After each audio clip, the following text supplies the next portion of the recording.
Hello, Swamp Dweller. It's strange to finally write this after months of meticulously crafting the perfect letter with which to grab your attention. But sadly, those hours were in vain. It's impossible to express the entirety of what happened without including some rather embarrassing details. But I can't keep this to myself any longer. Hopefully, you can see past my mistakes and consider reading this to your viewers. There is no defense for my intentions, but I would like to conclude this preface by saying that I am a different person now. My name is Parker, and I'm a 21-year-old manic-depressive, bipolar college dropout. I'm also a snob and an all-around asshole. This isn't a cry for help, it's an explanation. You see, I've been coming to the swamp since 2018. It's one of a few pleasures in my pathetic life. Any tale where someone suffers more than myself is a treat. But here, I don't know, there's something special about the atmosphere. I've nearly convinced myself I'm visiting a real place. Did I cross a line from a loyal fan to obsessive psycho? Probably, but listen to my whole story before passing judgment. Eventually, listening wasn't enough anymore. I wanted to keep the show going daily, to hear my words shared with everyone here in the swamp. The problem? I was a boring nobody, and apparently so was my family. There wasn't a single haunting or stalker among us. Finally, I decided to create a work of fiction. But they were dull, and even if you read them, they'd be immediately forgotten. No, if I was going to lie, it was going to be something memorable. After trashing a dozen or more drafts, the entire world stopped. My sister died, and I experienced real pain. The previous depressions were nothing compared to the new torments of daily life. Leslie was walking to her car after work when some shitbag just grabbed her. But that's not the story I'm here to tell. It's only the catalyst. I've always wanted to die. Not in a I can't take it anymore dramatic way, in a this is pointless and I don't want a passive type of way. After Leslie, it became the bad kind. Wanting justice kept me going at first, but when the shitbag went down shooting, that was gone too. There's a calmness that comes with the decision to die. The pain finally stops because it doesn't matter anymore. It felt like my mind was clear for the first time, and I understood exactly what I wanted to do. Opening a new dock, my fingers danced over the keys as words practically wrote themselves. In minutes, 3 perfect paragraphs introduced myself as an adventurous hiking enthusiast. I explained my love for this channel and my lifelong desire to visit Aokigahara, Japan's suicide forest. It was far from finished, but a beautiful beginning. Next, I bought a plane ticket, a round trip to support my claims. I got a passport and packed my bags. The plan was nearly flawless.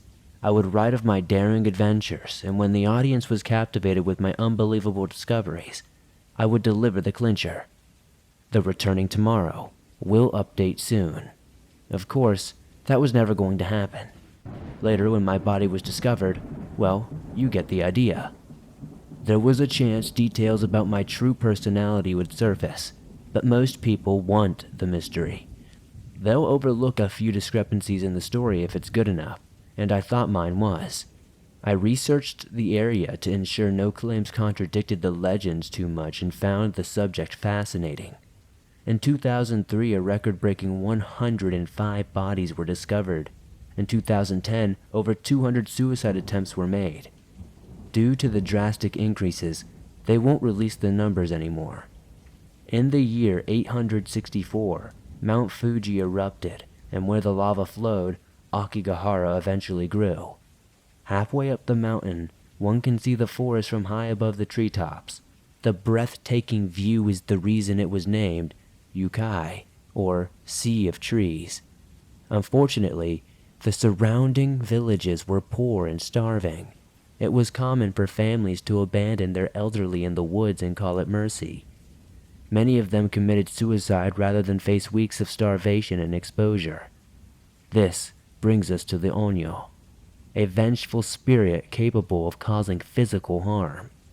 Many claim these malevolent beings are responsible for most, if not all, of the forest deaths and disappearances.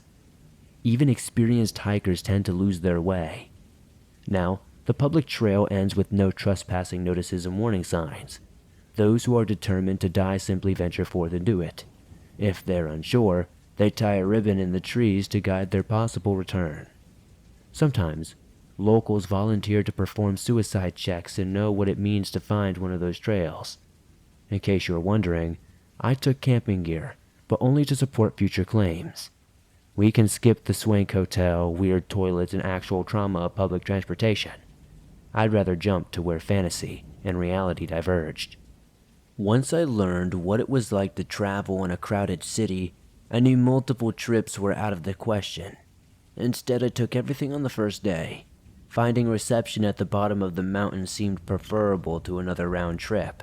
Plus, it fit my narrative better. I was just camping, but things were so scary I came down to send this. At least, that's what I told myself.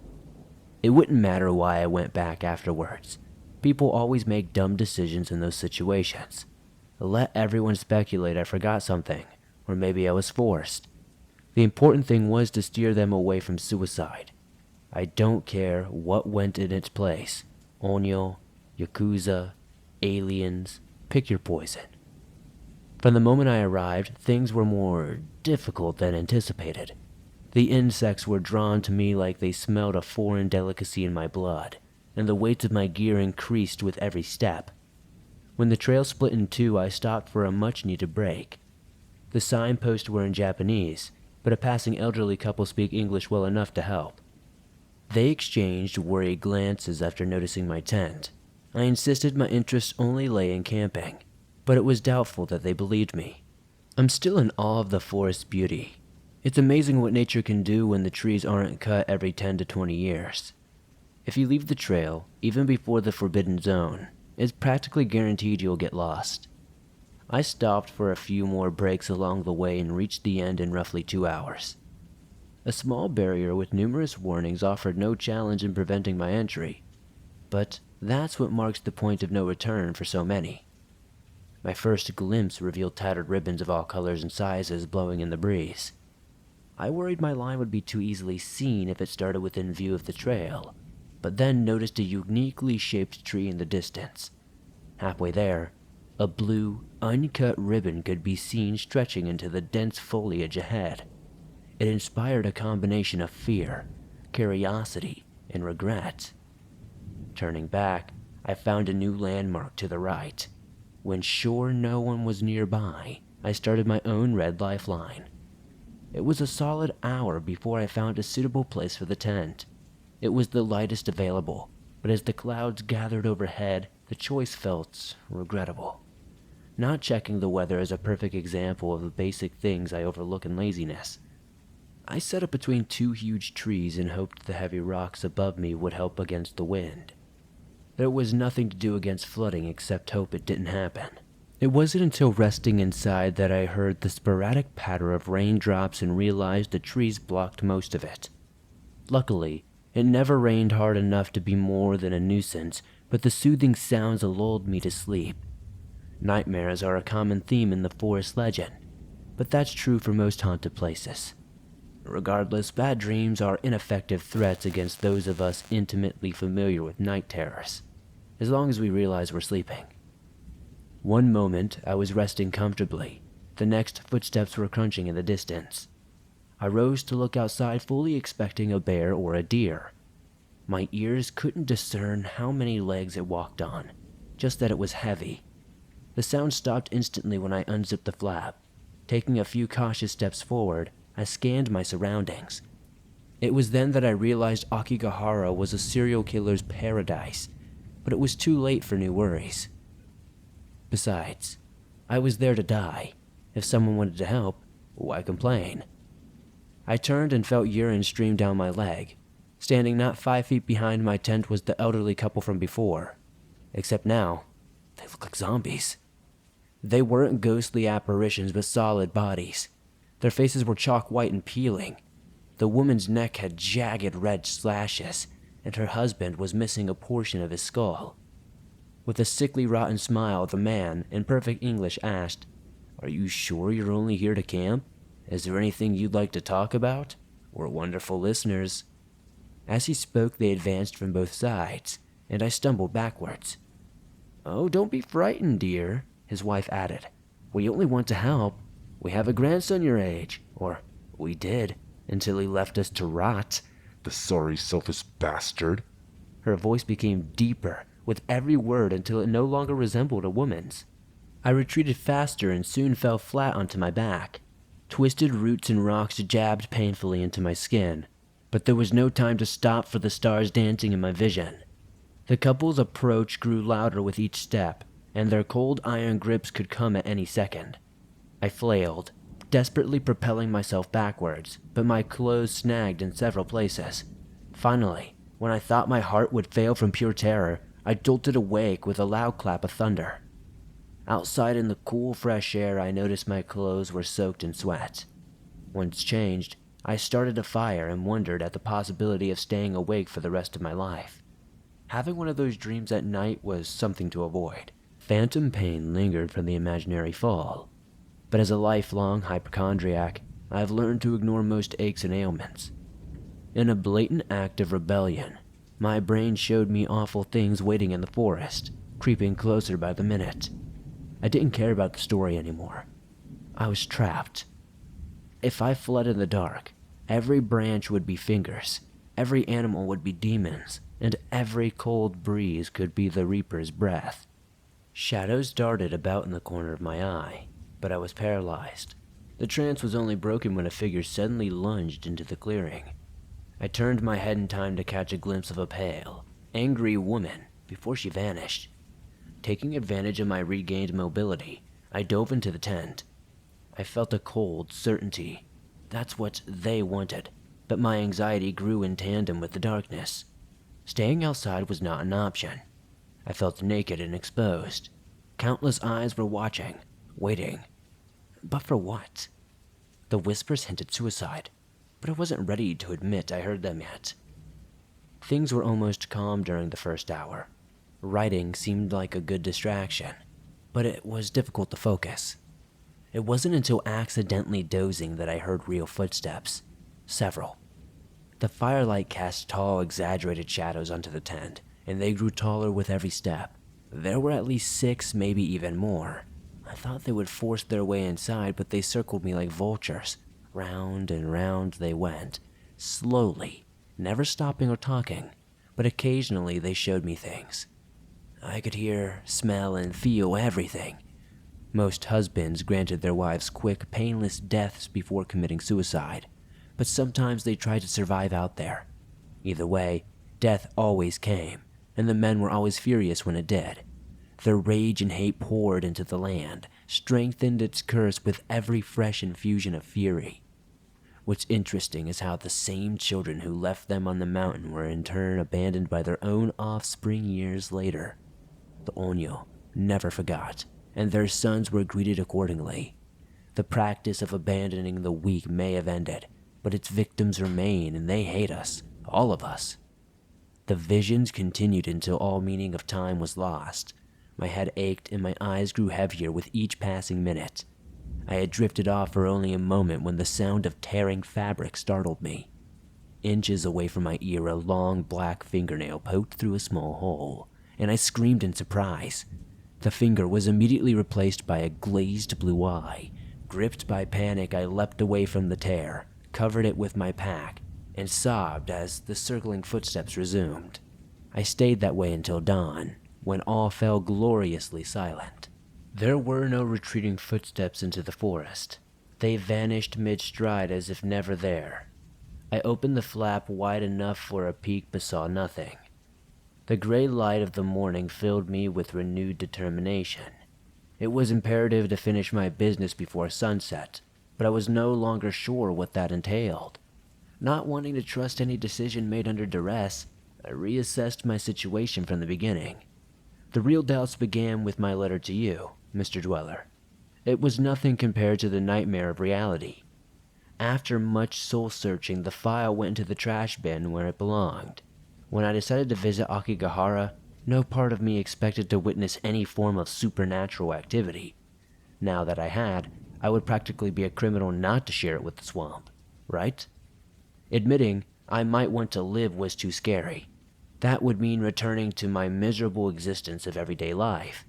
But it was easier to postpone the suicide rather than cancel. But my priority was getting the hell out of that forest. My gear was packed in 10 minutes, and leaving the tent behind was an easy decision. No matter how long I lived, there would be no more camping in my future. Following my red line back to its starting point, I remembered the stranger's blue ribbon. My intention was to take a few pictures for the story, but then it was clearly older than I had first assumed. The chances of finding a corpse at the other end were extremely high. Seeing a dead body would bother me half as much as a living person would, to be honest. I could be like the YouTubers and claim it was to give closure to a grieving family, or that it was the right thing to do, but I was chasing a story. After 20 minutes, the sound of rushing water alerted me to a stream beyond the cliffside, and the terrain was much better for walking. The forest's beauty made it easier to forget about the previous night's terror and the morbidity of the current objective. Lost in another fantasy, I wandered past the ribbon and into an old campsite. A gray tent that was flattened beneath a large tree limb, and personal effects were scattered throughout the area. Initially, I worried a person was inside that tent when it was crushed, but that wasn't the case. After a brief inspection of the belongings, I noticed a yellow ribbon leading further into the woods. The dead woman was at the end of a much shorter hike. She'd been there long enough for the rope to eat through her decomposing neck. The noose still hung from the tree, but her head and body lay separately on the ground. Taking a picture was horrible, but no one would believe me without evidence. Her icy dead stare gave me chills. I couldn't look directly at her, only through the camera. With my finger over the button, I took a few more steps and waited for the auto zoom. And when the shot came into focus, I screamed hard and fell on my ass. The woman's face was back to normal, her lips slightly parted, in a way that she could be described as smiling. Yet, when the picture came into focus, that's exactly what she was doing. Her terrifying grin stretched ear to ear, her lips were blood red, and her eyes were suddenly aware and full of hatred. I couldn't take my eyes off her, or she might make that face again, and I desperately needed that picture. After several minutes spent blindly running my hands over the ground, I finally found it. The sad and broken remains of my phone only displayed the soft glow of nothingness. We cast forward past my tantrum. Without a phone, there was no way to judge time, but I knew it was early enough to be safely locked in my hotel room before nightfall. When retracing my steps through the ruined campsite, I heard a strange, gargled cry like someone was drowning, and instinctively ran towards the sound. Looking down from the cliff's edge, I froze at the sight below. It wasn't water flowing through the stream, but blood and bone. Skulls littered the banks, and spines stretched far beyond my sight. My head began to spin, and I sank to my knees knowing another vision would soon assault my senses. Countless people jumped from that very spot, and countless more were all pushed. I watched them in an endless loop. So many people, just like me, were surrounded by a horde of ghoulish figures taunting them and poking them until they fell. Death was not always instant. Some only suffered broken bones. Those begged for help until their heads sank below the surface. They were the same gargled cries which led me in the first place. I only returned to my senses when leaning forward, hovering at the tripping point. It was my own doing, but not my subconscious. I only returned to my senses when leaning forward, hovering at the tipping point. It was my own doing, but not my conscious doing.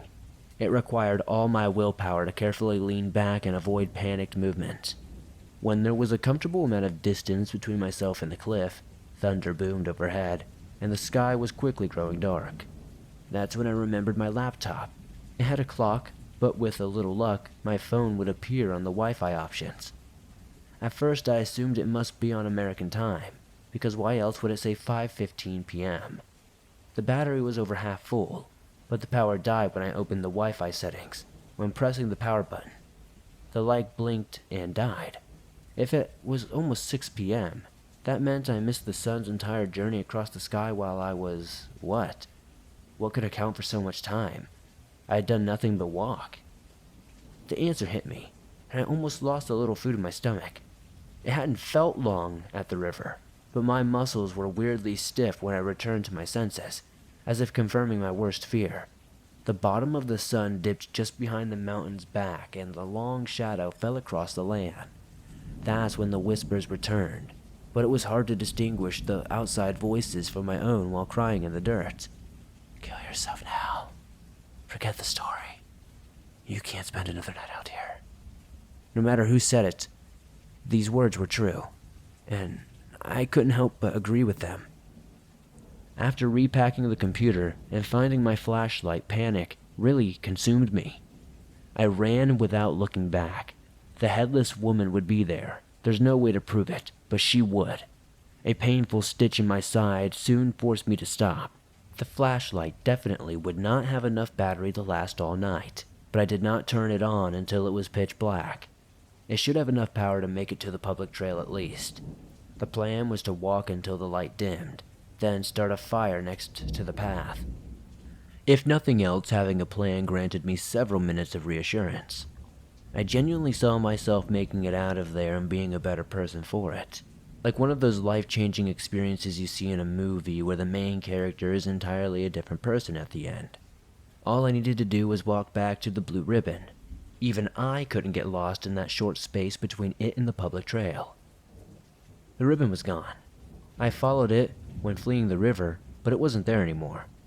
As if answering my screams of frustration, a violent wind blew and a wall of dirt hit my skin like 1,000 needles. Underneath the howling wind and crunching leaves there was another sound. Whispers, floating to my ears off the cold breeze. They were secrets and knowledge, questions and answers, promises and threats, all for my ears alone. When the trees were calm once again, I opened my eyes in time to watch the last blue tatters fall to the ground. Instead of being consumed by terror, I felt relieved. The whispers were pleased, and so was I, but immediately upon that realization was the now familiar feeling of waking from a trance. Those feelings hadn't been my own, and the appropriate response of panic began in earnest. Thinking the trail must be close, I used the flashlight and kept moving in the same direction. Fun fact, walking in a straight line is impossible without a guide. You'll always make a circle. Feel free to Google it. I didn't believe it either, but it was an interesting read. I pointed the flashlight into the cluster of trees and took 3 deep breaths before proceeding. The light bounced with my unsteady movements, and the whispers begged me to look for their faces, to follow them home. But if they were trying to lure me right, I needed to go left, and that's when the old couple returned. The moment the light fell on their rotting faces, I came to an abrupt halt, and they laughed at my fear. "You'll think you'll wet his pants again?" the man asked his wife. "Oh hush, that doesn't count. That was a dream, wasn't it?" the woman teased. "No telling. He was soaked clean through afterwards. Who knows what fluids came out of where?" the husband answered, and they both laughed. My eyes only glanced away for a second, and my head never moved an inch. Yet they halved the distance between us. Despite every conscious effort to avoid it, I yelped and fell once again. Standing no more than 5 feet away, they cackled maniacally while the whispers in my head turned to screams. "There's only one way to end it," they warned. Consumed by panic, I struggled to my feet and ran around them while hopefully staying on course. When their wild, mocking laughter was gone, I slowed to catch my breath. Turning the flashlight off at that moment was one of the hardest things I've ever had to do, but every second of power that battery could have was precious. In the dark, my breaths were loud and jagged. It felt like the sound would carry on for miles. As my heart began to slow, a soft whisper spoke into my ear, so closely I felt breath on my neck. "Come play with me." It was a child's voice that time, and before a chill ran down the length of my spine, small fingers brushed the tips of my own. I frantically fumbled with the flashlight, nearly dropping it before finding the switch. It was only on for a brief instant and immediately began to dim. As the beam slowly faded, faces began to appear between the trees, watching and smiling. A whimper escaped my lips as I banged the flashlight against my palm, causing it to flare back to life for short spurts, only to immediately dim again. The pale faces in the forest blinked in and out of existence with the light, appearing closer with every flash, and the whispers promised Soon. Soon. My entire system shut down. I collapsed, and between loud, racking sobs, I apologized for every horrible thing I had done to the spirits in life or after. Somewhere in the corner of my desperate brain, I remembered the only paragraph involving how to appease an onyo. They want justice, for many reasons. That wasn't feasible here, not in the traditional sense, but I promised to share their story with as many others as possible. Then I repeated it a second time. Part of me hoped that if I kept talking, I wouldn't feel hands reaching from the darkness. The words did nothing to appease the onyo, but something appreciated the sentiment. The next time the light roared to life, it stayed on. Most of the faces were gone, and the ones that remained were beyond the beam's reach. Reaching unsteadily to my feet, I was surprised to see the clouds had parted. The moon and stars were shining brightly. I wasn't foolish enough to let my guard down. There was still a heavy tension in the air, but it was possible to breathe again. Forcing myself to move slowly, I turned in a circle, hoping to see anything familiar. On my third pass, I finally saw it. The end of a blue ribbon tied around a tree. The rest was torn away, but that one beautiful scrap remained. I ran to it. The possibility it would vanish was all too real. Halfway there, a cold steel hand clamped around my ankle, and I face-planted, hard. If not for the mouthful of dirt and leaves, my scream would have surely woken the dead, though, to be fair, most were already awake. As I tried to roll over, a heavy weight fell onto me. It felt like a knee was pressing into the center of my back with two hands on my shoulders. My terror was complete. I could not move or think. No air was getting through, and my vision was going black, but everything was just blank. I thought the distant voices were hallucinations until whatever held me down suddenly vanished with the appearance of multiple flashlights.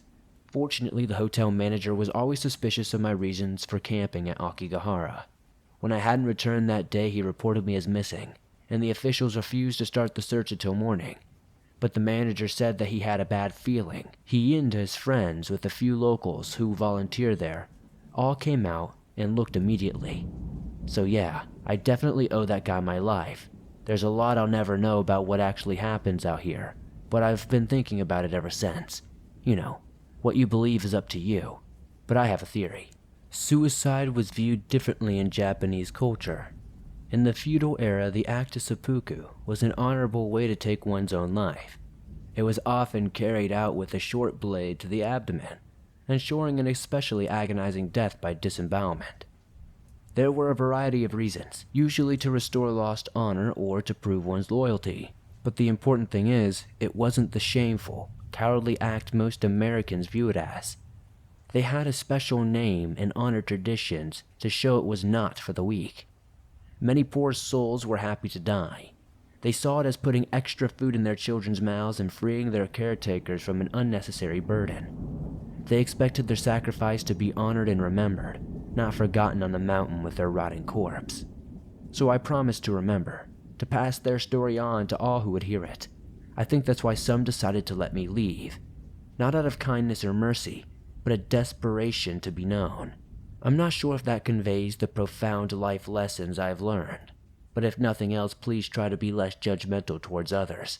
Not everyone is raised with the same ideals or opportunities, but we all bleed. Anyway, that's my story. Even if you don't use it for the channel, I don't care. The fact that you saw it is plenty.